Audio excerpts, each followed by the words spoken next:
മൈലുകളോളം വിദൂരതയിൽ വേദനയുടെ ശബ്ദം ആർക്കാണ് കേൾക്കാനാവുക? സേവനത്തിനായി ജീവിതം സമർപ്പിച്ച ദമ്പതികൾ ദന്തേവാഡയിൽ നിന്നുള്ള ഡോക്ടർ രാംചന്ദ്ര ഗോഡ്ബോലെയും സുനിത ഗോഡ്ബോലെയും, പത്മശ്രീ 2026. കാടുകൾ കാഴ്ചയ്ക്ക് സുന്ദരമായിരിക്കാം, പക്ഷെ അതിന്റെ ആഴത്തിൽ ജീവിക്കുന്നത് അത്ര എളുപ്പമല്ല.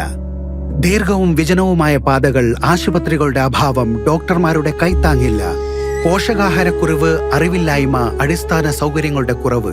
ഓരോ ചുവടിലും മനുഷ്യത്വം, ഓരോ ദിവസവും ഒരു പോരാട്ടം. ആദിവാസി ജീവിതത്തിന്റെ യാഥാർത്ഥ്യം ഇതാണ്. ഇതിനിടയിൽ മഹാരാഷ്ട്രയിൽ നിന്നും 2 പേരെത്തി ഒരു ദൃഢനിശ്ചയവുമായി.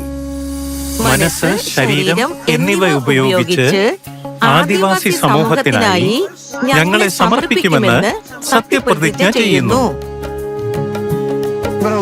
എന്റെ ലക്ഷ്യം ആദിവാസി പ്രദേശങ്ങളിലേക്ക് പോയി അവിടെയുള്ള ജനങ്ങൾക്ക് വേണ്ടി പ്രവർത്തിക്കുക എന്നതായിരുന്നു. അവർക്ക് ആരോഗ്യ സേവനങ്ങൾ ലഭിക്കുന്നത് എത്ര ബുദ്ധിമുട്ടാണെന്ന് അറിഞ്ഞപ്പോ ചെറിയ അറിവ് പോലും ഈ പ്രദേശങ്ങളിൽ ഒരു ജീവൻ രക്ഷിക്കുമെന്ന് ഞാൻ മനസ്സിലാക്കി. അവിടെ നിന്നാണ് എനിക്കൊരു ലക്ഷ്യമുണ്ടായത്.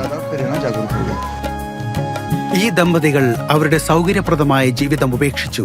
ആദിവാസി ക്ഷേമത്തെ അവർ ജീവിത ദൗത്യമാക്കി.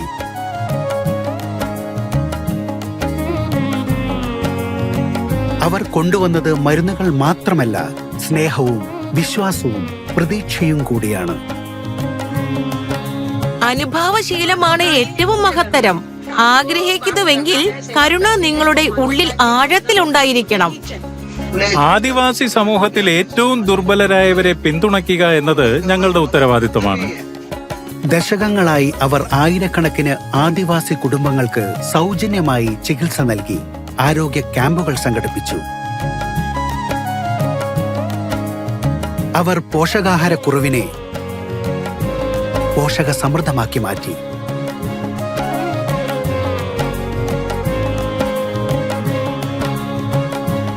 ഭാവി തലമുറയ്ക്ക് ശരിയായ മാർഗം പഠിപ്പിച്ച് ലഹരിയുടെ മൂലകാരണം തിരിച്ചറിഞ്ഞ് അതിനെതിരെ പോരാടാൻ തുടങ്ങി. ഗുട്ഖാ, തംബാക്കു, ശരാബ് ഇൻകാ സേവൻ കഭി നഹീ കരൂംഗാ. ദീർഘകാലത്തെ സമർപ്പിത പ്രവർത്തനം ആദിവാസി സമൂഹത്തിൽ മാറ്റങ്ങൾ ഉളവാക്കി തുടങ്ങി. മനസ്സും ശരീരവും ഉപയോഗിച്ച് നിങ്ങൾ പ്രവർത്തിക്കുമ്പോൾ അതിൽ കുറച്ച് സ്നേഹം കൂടി ചേർക്കുക. അപ്പോൾ നിങ്ങളുടെ പ്രവർത്തനം യഥാർത്ഥത്തിൽ മാറ്റം കൊണ്ടുവരും. അങ്ങനെ ഓരോ പ്രഭാതത്തിലും അവർ അതേ ദൃഢനിശ്ചയത്തോടെ വീണ്ടും യാത്ര ആരംഭിക്കുന്നു.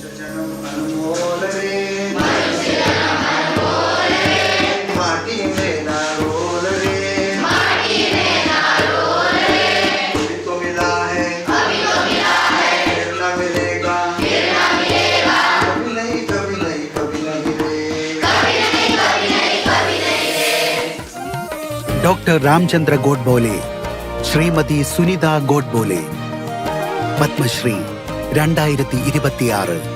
കോടി കോടി നമസ്കാരം.